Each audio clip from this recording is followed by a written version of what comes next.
We're recording. So, would you like to introduce yourself to the audience? I guess first we can say hello.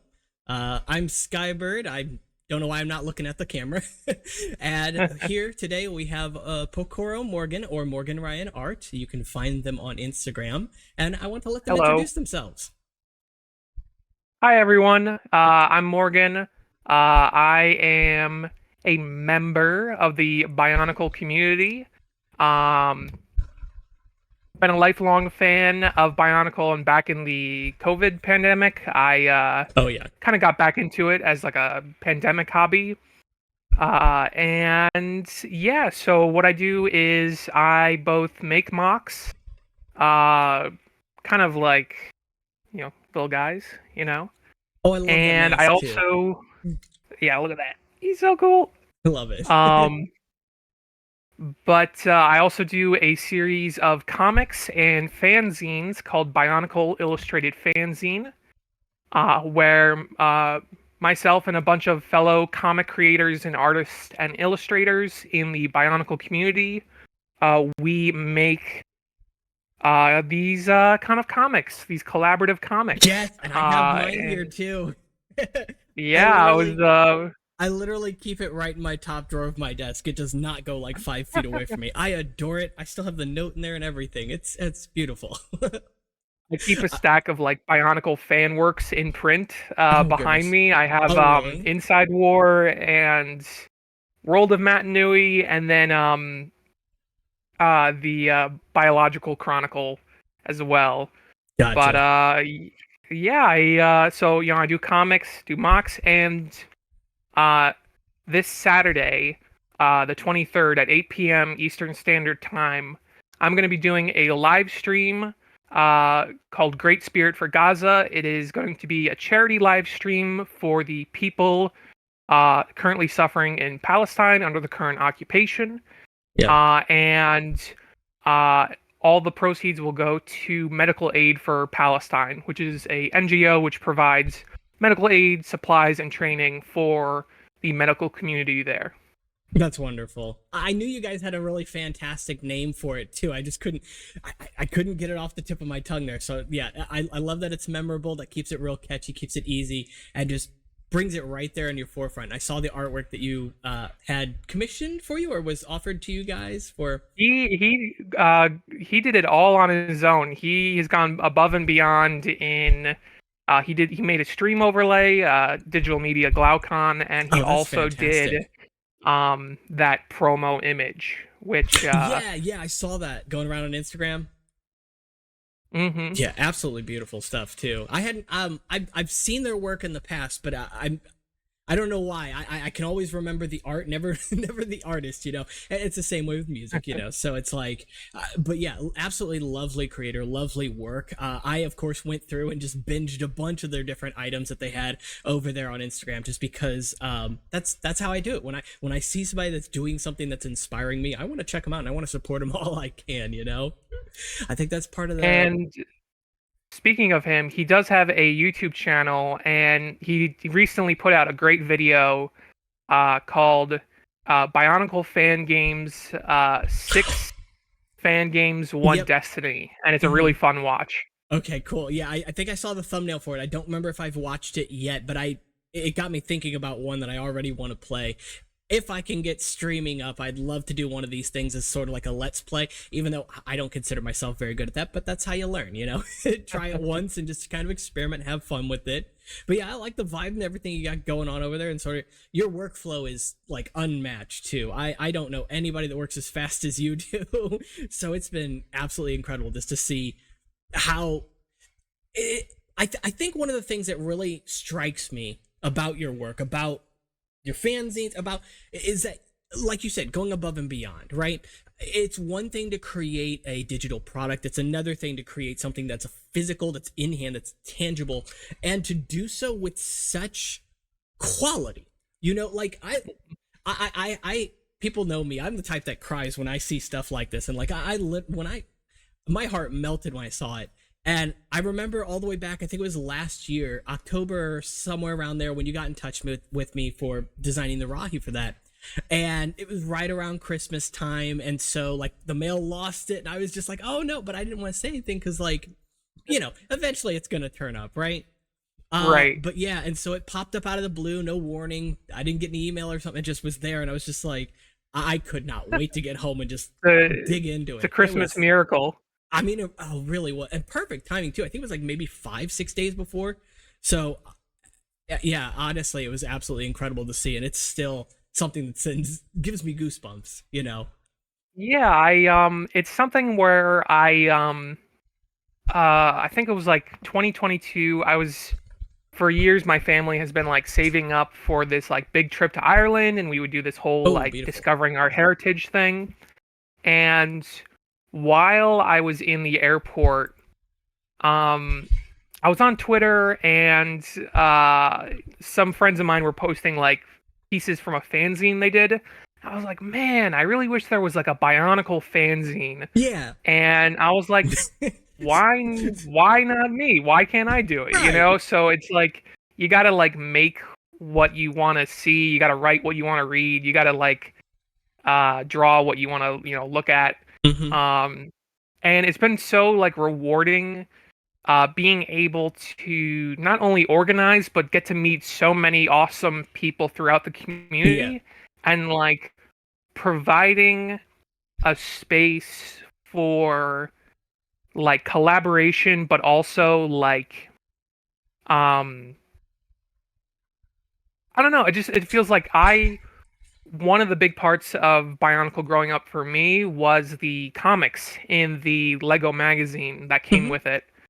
Um and like that was really like the first comic series I ever like read or got like really into. Yeah, And I can what's relate. great was that like the first one I got was Hanging by a Thread, which is like one of the last comics in the 2005 Yep. series. And like jumping into it like that late into the story, I had no clue what was going on. So like, I went to Bionicle.com. I then played the Matt and Nui online game and just like fell in love with the whole Oh thing. yeah. Um so yeah, it's just like I miss those comics, so I'm just gonna go ahead and make them. Yeah. And touching on what you were saying too, like there's something really special. I feel like part of this is just myself being biased, and part of it is just this is the fandom I have the most experience with. But there's something really special and unique about the Bionicle fandom, in my opinion, that I haven't seen captured. Part of it is just that, like you were touching on there, that diversity in the fan base, right? Because people all over the world like this stuff, love this stuff. It's been around for well over 2 decades at this point, and so it has been a defining feature in a lot of people's lives. And so when you get to reach out and get to actually communicate with new people, it changes you. Like it really does. Maybe not the first time, and you probably don't even know when it happens, but more and more as you experience new people with different points of views, different building styles, different skill levels, if you want to call it that, you get to see sort of you get to walk in their shoes, if only for a handful of minutes. And honestly, nothing really compares to that. Yeah, it's cool to see that like I guess like seeing it's funny because like sometimes I joke with my family that like Bionicle's my religion, but like I feel like it occupies a space in my life that's like akin to that, where Absolutely. like it's like it's one thing I love is that like you said, like everyone across the world like grew up with it and like loved it, and it all like affected Right. or inspired them in some way. Mm-hmm. And then second, I love that like people are always saying like, oh, Lego should, do a G3, or Lego needs to bring back Bionicle. And I'm like, hey, I'm fine if they Where don't. it Like, is, I yeah. feel like what the community's doing, like, I hate the term franchise, but Mm-hmm. like the fan community is like keeping it alive, Yep. and like it belongs to us. Like the final thing Matanui says to us at the end of the comic is like, the legend belongs to you now. You don't need me anymore. So it's Yeah. like a call to action to like keep creating, keep having fun. Mm-hmm. Uh and like I think that's like just like what I love about it is that like it belongs to all of us. Yeah. And it's also just really fun to build models. Like, I don't know about you, but like I love touching the pieces. You know, the Mhm. textures and the Yeah. ridges and like all this and that. Like, Even the different feels of different like types of plastic. I like that yeah, one. just like I love the random side tangent, but I love the soft plastic used in the Vaki head shells with that. Oh, that eyepiece? Yeah, that Yeah, real first chunky off, that guy. is the weirdest. It's the weirdest piece ever. Like, Oh, how did they come up 100%. with that? It's so And antithetical it's to like a what like soft. Bionicle is, but it's such a different thing. Yeah, yeah, absolutely. Uh, Fun fact too with that is that there are actually more pieces that appear in those colors, although surely the Vaki eyes and canister lids are probably the largest. But like Elik, for example, from the Baraki Yeah, series, has that weird green shade. It's the same green that is used in the red Vaki eyes. yeah. And It's like a frosted kind of yeah, green. It's not like transparent, but yeah, it's like it's interesting, you know. And I love like my like Lego lair is a complete mess, and basically I I have like mean, a chair and like 100 bins on the floor, yes, I so I'm lack like the bins, but I reaching and have like everything on the floor. scrounging. Yeah, it's just like it's fun to it's just I'm always like having fun with the pieces. And recently within the past year, like I felt like I was kind of getting into like a rut in terms of like mocks. Like a lot of Yeah. my mocks, like I would kind of like this one, I would just kind of like throw a bunch of like pieces and detail onto Hmm. it, and like just like too much. And this is like my favorite one of those, but I just kind of like got stuck. And I found your account, and I'm just like obsessed with your Rahi and all the crazy functions you're able to come up with. Thank And you. like that inspired me to like I think what I love now most about like the toys themselves are the gear functions, like the Hmm. technic engineering that goes A hundred into. percent. I for a long time, I've said this in a few of my videos, but I used to have a very different view on how I treat Bionicle now, because in the past, I almost thought it was this perfect untouchable thing, right? And I think we all kind of feel that way about a lot of our fandoms, where we feel like it can't be messed with. It's already kind of perfect. And so what I learned to do over time, probably the most important skill I think I've honed, is actually to sort of take away that sort of introspective look and rather see not only what other people are able to create, but see how well the community and Lego themselves has been able to integrate functions, how forms have been achieved in certain types of builds with such unique and a lot of people today complain about where Lego is sort of going with like over detailed and over specialized pieces. But I never really look at it that way, because rarely do they retire old pieces. A lot of pieces, especially when it comes to system, still make an appearance decades after they were introduced. So although the palette is getting wider, more colors are being introduced, more Right. shapes, you still have the option to go back. And so I have a lot of people that look at my creations and say, "Oh, I find it impressive that you use only 2001 parts or parts from that era." But I don't. And I don't necessarily claim to. Rather, I go for a specific style that can invoke that feeling, so that, if you have nostalgia for the same years that I do, then you feel like you're kind of getting transported back a little bit. And Lego is also very good at this. Seeing the new space stuff that we're gonna be getting here in the next year, Yes, I'm it looks I all of those sets. I'm like, I need to get them. Like the first sets in a while that like I actually want 100%, and to they're so build. out of left field. Like, who was asking for that? But Right. I'm not complaining.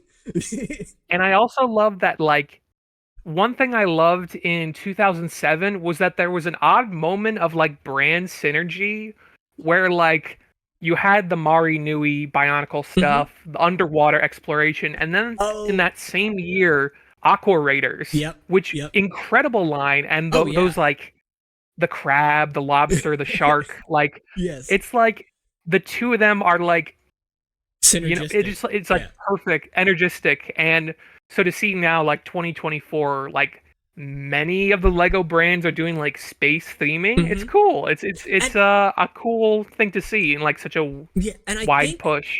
I think the thing I appreciate about it the most is its refreshing take on it, right? It's not so into the fantastical side of space exploration, which is totally fine, by the way, because there are billions of franchises built on that. But it feels like these vehicles could exist. It feels like it could be a licensed theme, but it isn't. They're completely original from what I have seen.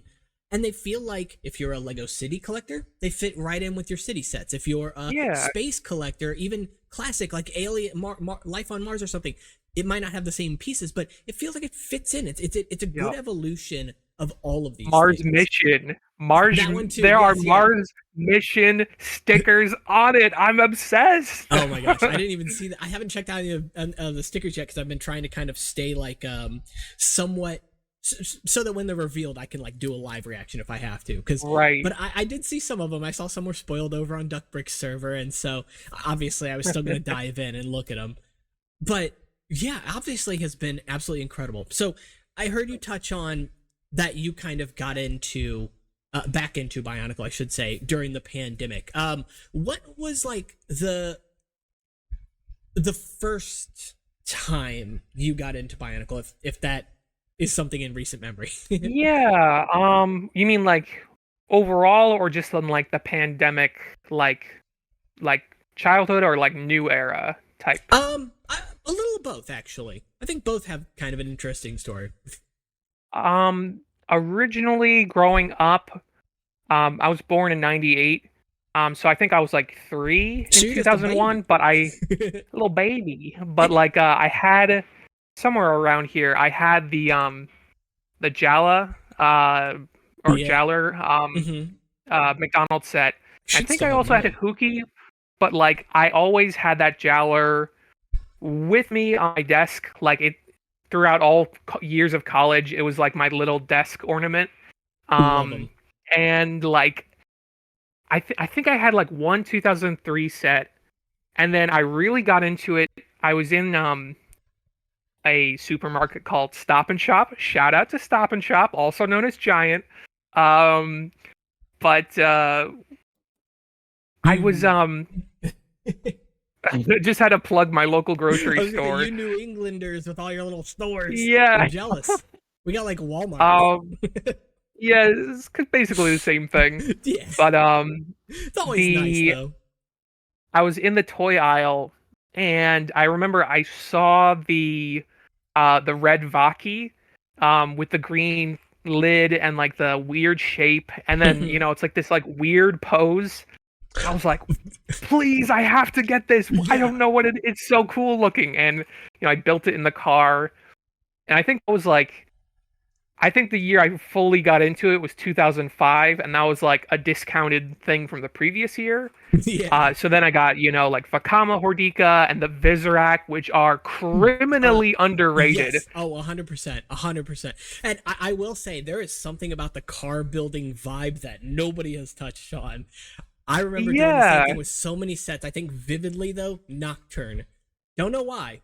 I don't have them anymore, unfortunately. But yeah, I remember going to the store. I don't know if I bought it. I don't know if a parent bought it for me. All I know is we stopped at somewhere. I cracked that box open. I started building right then. Yeah. I think Love it. other car built I once we were going on a road trip somewhere for like family reasons, and I remember I got like a Y-wing set from Star Wars, Oh and I yeah, remember yeah. like we brought a metal cookie sheet for me to build it in the car. So I was just like scraping Really plastic digging in. against Oh metal. yeah. Um but yeah, like it was something I loved. Also random story, but I loved the canisters and the packaging design. Have you Yes. ever gotten the Kraft shredded mozzarella cheese in the green cans, or like plastic? I don't think that I have. I know I've had their shredded cheese, but I don't think I've ever seen any in like a plastic tin specifically. I'll send you a photo of it later. But All right, you gotta. what I did was, as a kid, I'm like, I got Dekar, one of the best Matoran designs Oh, ever. 100%. 100%. 2007. And I was Great year. Peak year. Yeah. But I was upset. I'm like, this came in a box. It didn't come in a canister. I need to make a canister for it. So I took this like craft cheese thing. I washed it out, like soaped it and, dried it. And then like made like a label that went around the outside. And like, God, I was like, I did it. I made a canister, That's so cool. I wish I still had it. I think I remember probably sometime in high school. Yeah, it was kind of has an odor. Is that the plastic or is that something else I'm smelling in here? No. I think one year in high school, or like going into middle school, I had like a bookshelf in my room where I kept all the canisters. And I think my mom came in and like while I was at school and like threw them out. No. Yeah, which was like, no, but it happens. It's whatever. Oh well. Yeah. Yeah. But then coming into COVID and all that, when I was at college, you hear all these horror stories of, oh, my parents sold all my Legos or my parents sold all my Bionicles at a garage sale. Yeah. So like, for the 4 years I was at college, I was like, you cannot give these away or sell them or throw them out. Please, please, please. Like I had a plastic like rectangle box Sterilite box. Yes, those are the ones. And I had one of those that rolled right under my bed. Exactly. Yep, the long thin ones that Big were old like long boy. 16 by 9 shaped. And so, COVID happened and I was home and I was like, man, I'm bored because I was sick of video games. I was sick of everything else. I was like, man, and I looked at the Jala figure on my desk and I was like, go grab my Bionicles and just start fidgeting with them. And like I found this one. I had the what was it? It was like a big tube of like parts. Yeah, like a parts pack. I had a friend I got one of those, and I remember loving like the Dark Hunter books and stuff, and like I found my childhood attempt at making a Dark Hunter, which was like a Vaki with like illegal connections and all these crazy kids connections, shapes. Yeah, and like I was like, this is so awesome. Why have I forgotten about this? And that's how I got back into it. Yeah. And I started with just making what I could with the parts on hand, and then gave way to a addiction of buying sets, buying bulk. I will say the very beginning of the pandemic was a great time to buy, though, only because like you, people either got into the hobby or got out of the hobby, and they were just like spring cleaning, selling everything. I can't tell you how many lots that I bought right at the beginning where it was like, oh, $16 here. Here's like 20 Lego Bionicle sets. I'm like, yeah, sure, that's fine. I'll take that.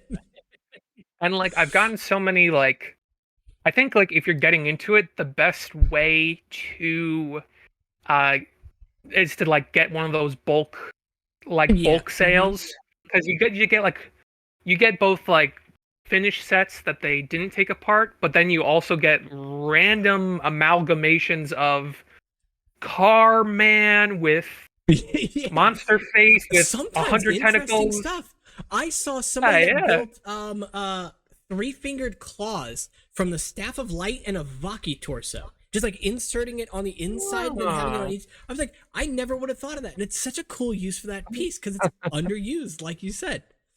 But I will say that's how I got my trans orange Krata, was just in a bulk buy. Didn't even know it was there. Literally paid for the entire thing. I got my first Karzani, which unfortunately, again, I don't have anymore, but Karzani from a bulk buy. Just, like $30 on eBay or something. I was just like, sure. The Ruru at that time was already more than that price. So again, it paid for itself.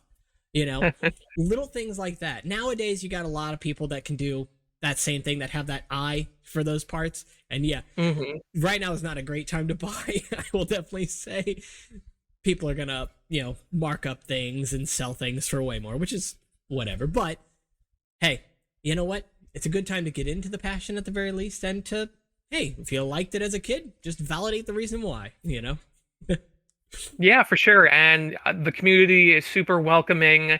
Very good time to be in the community right now. There's is it called like Mock Spotlight? Yeah. Bing Kasi does one, and then there's Mock Spotlight itself on Instagram. Right. Who does kind of the interview, kind of like this actually. Now I think about it, little interview things, but they're I don't want to say PowerPoint because that takes something away. But there's they're individual, like slideshow. That's the word I'm on the tip of my tongue.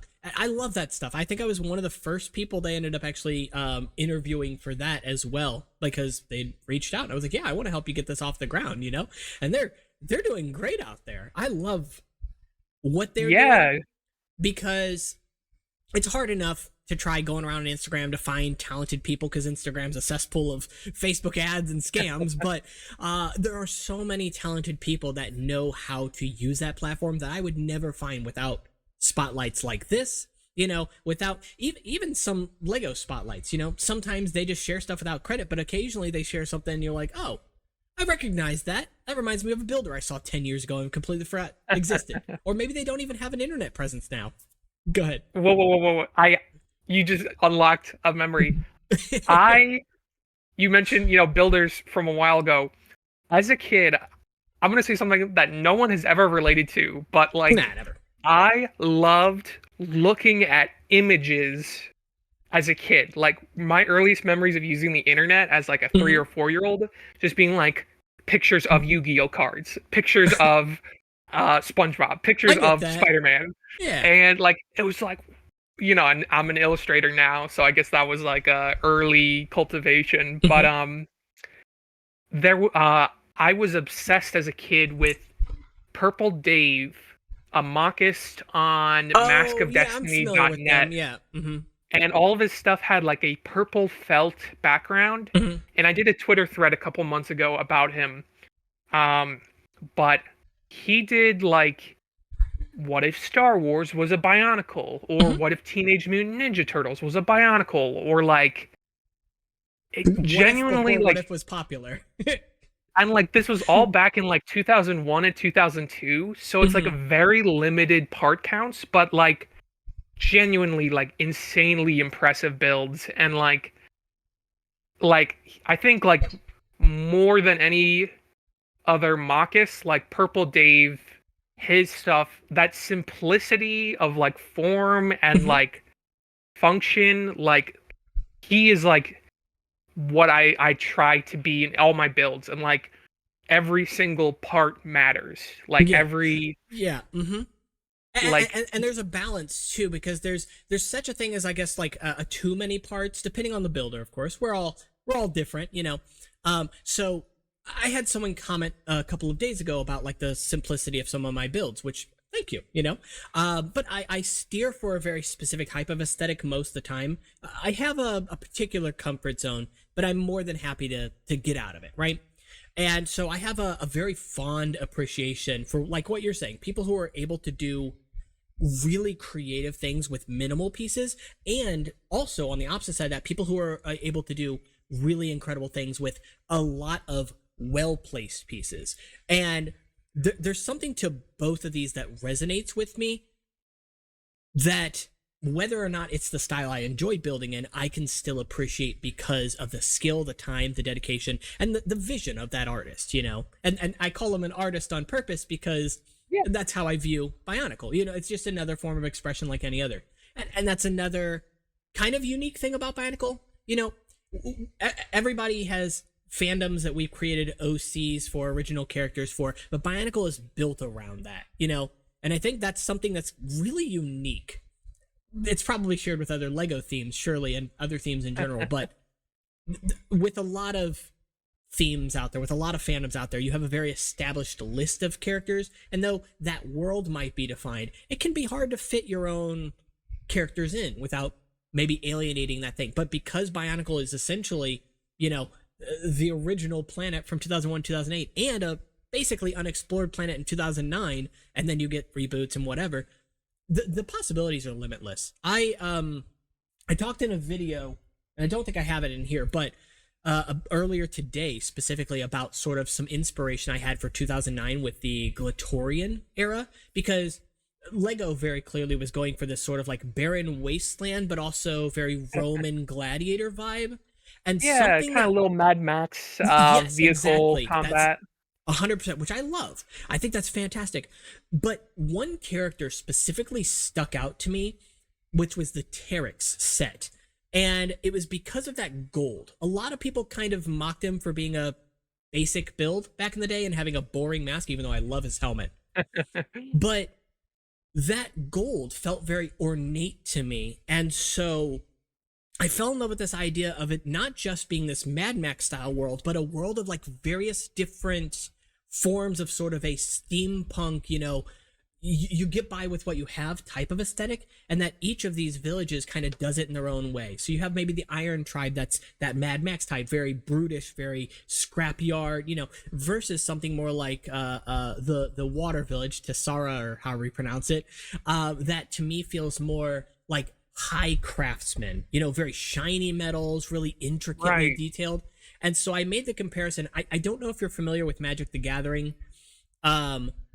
Only briefly. I'm more into like D&D, but like through that and like through friends, like I know like the planeswalkers and like the 5 land types. I will say, if you enjoy looking at card art too, you would fall in love with it, because there's some really incredible card art with Pokemon, Yu-Gi-Oh, and Magic for all that, for all it's worth. But specifically, I got into Magic back in 2013-14. When I was in school with some friends, right? It was just something to do. And when I got into it, there was a plane that was just introduced called Tarkir, and it's kind of that barren wasteland, but it has a Chinese Oriental kind of vibe, or Asian Oriental, I guess, which I fell in love with. Later on, they introduced another plane called Kaladesh, and this one is steampunk India inspired, and they're both go together. They're both very synergistic in very different ways, and I love the aesthetic. So that's sort of where I pull a lot of my inspiration from. It's been beautiful, and it works so well also with that, I guess, Roman aesthetic, because they're all very different, and they're visually incredibly distinct, but all play together well. I love the aesthetic of 2009, and I think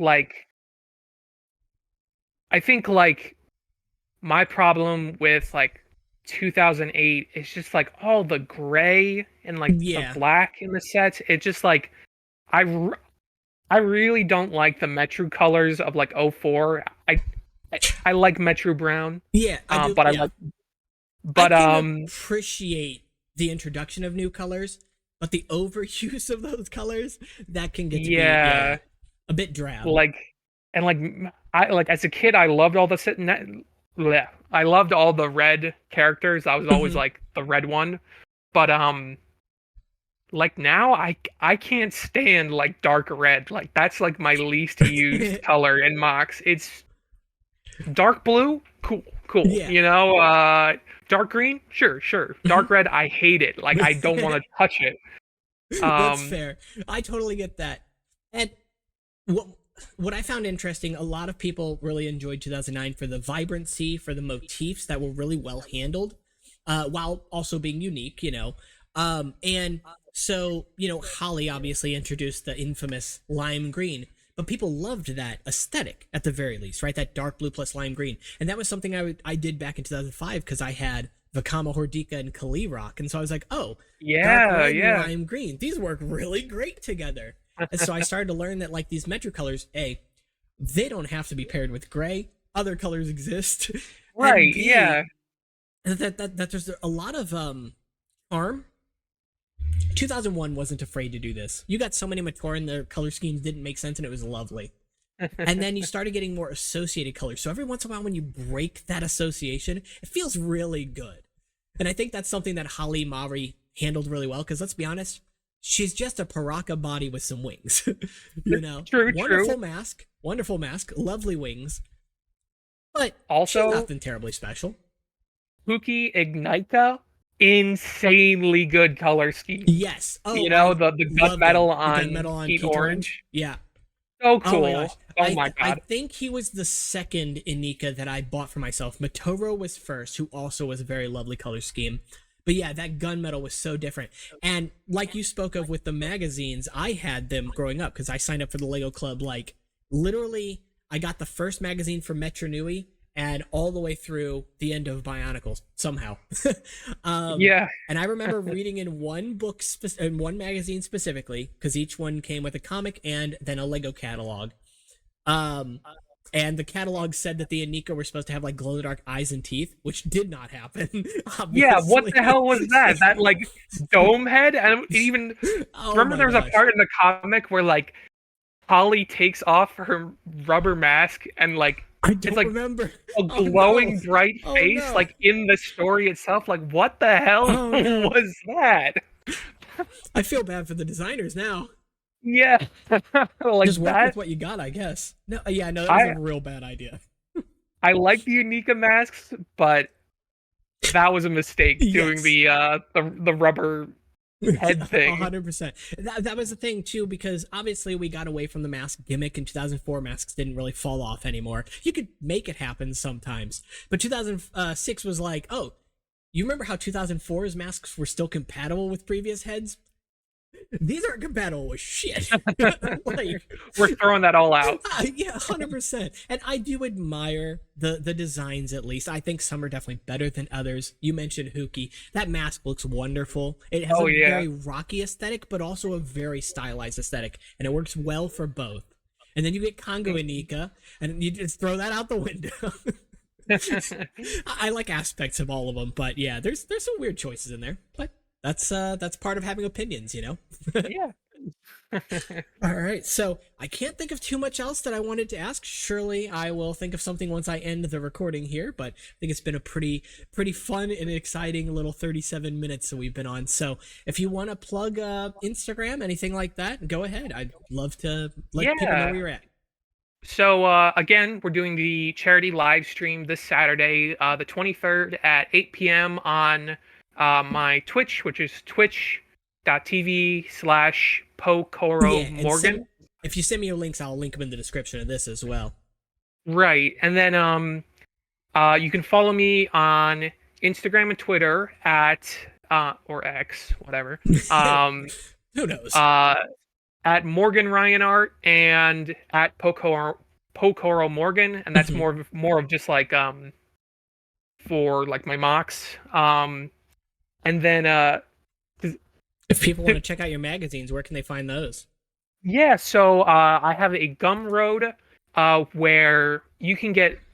I have it so that look at this. All of the so cool. all of the each year on Bionicle Day, August 10th, my friends and I will put together a free or pay what you want support this zine, and you get comics, you get some epic illustrations, and we're doing building instructions now because I wanted to evoke like Lego magazine. Yep.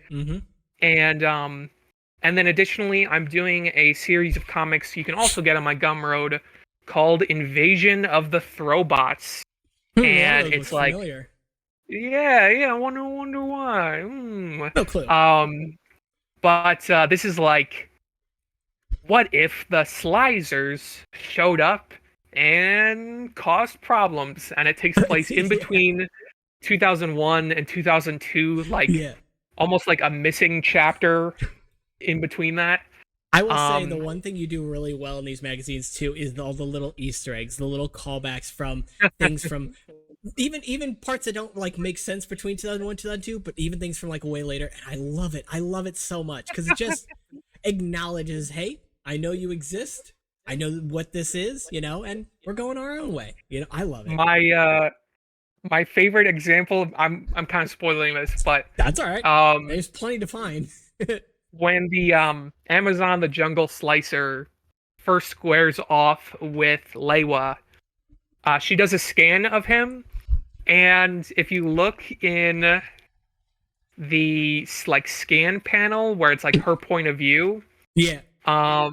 there is like a reference to like the Borak call of like threat level. Oh, here we go. Potential risk factor for response recommended. That's a reference to a Borak call line, and then it has his set number. It has a little drawing of Helrix. It So has cool. Oh, it does. 3. Oh, I didn't even notice that's who that was. God, it's so Yeah. obvious now. And then 3 LT, which was like the code inside the mask. It has the Nuva symbol, and then in one page or something it says like surrender or run. So it's like a I remember Vaki. seeing that one. Yes. I was like, I know, I love that stuff. Oh, the little necklace that you gave the Toa too that has his name on it. God, I love that stuff. That's something I have a lot of appreciation for, because I don't just build like Rahi, but I like. It's one of the reasons I like the Protector of Water in 2015. So many people made fun of it for not having a weapon, but like it has a sea scooter. It's got a vehicle. Like that's cute. That's awesome. It's such a simple and ingenious use of the parts that isn't just a rehash of something else we got. Because was Lego gonna give it a unique weapon? No, they were gonna recolor something, or maybe even not recolor it.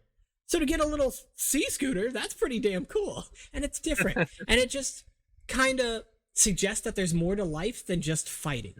You know, which is one of the beautiful things about Modanui Online game, is it's not fighting, but it's characters living their life on an island that's suddenly in peril. That's cool. Yeah, you know, it's like you gotta have negative space to give context and meaning to defend something exactly instead of just fighting. Yeah. All right. Well, it has been a thank you for having me on. Yeah, absolutely. I've enjoyed this. It does not feel like it's been as long as it has been. So hopefully you guys enjoyed the video as well. I don't know why I keep looking off over here like there's a camera. Enjoy things over here. And as always, you can check out Pokoro Morgan / MorganRyanArt's Instagram. Any of their links will be in the description below. And you can check out their magazines. They do some free magazines and some free digital downloads, as well as, I believe, some physical products. But check out their Instagram for more information on that. Gumroad down there as well. And lovely also little some creations. instructions. And some instructions, yes. And I will say right now, I have to gush over the building style, because again, that 2001 aesthetic there, I'm super nostalgic for. It's where I started. So yeah, just in my face. And I even got the Vahi, so I can build it. All right, so I appreciate your time. And yeah, if you guys have anything to say in the comments that you want to me to relay to Pokoro Morgan, or if she wants to chime in on the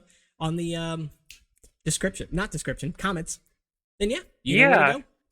And also, if you'd like to participate in the zine, feel free to send me a message. You know, everyone is welcome to participate, regardless of skill level, or any drawing style. You could do renders, instructions. You know, it's just a cool place to hang out. So if you're interested, send me a message. It's a highlight for your creations. Yep.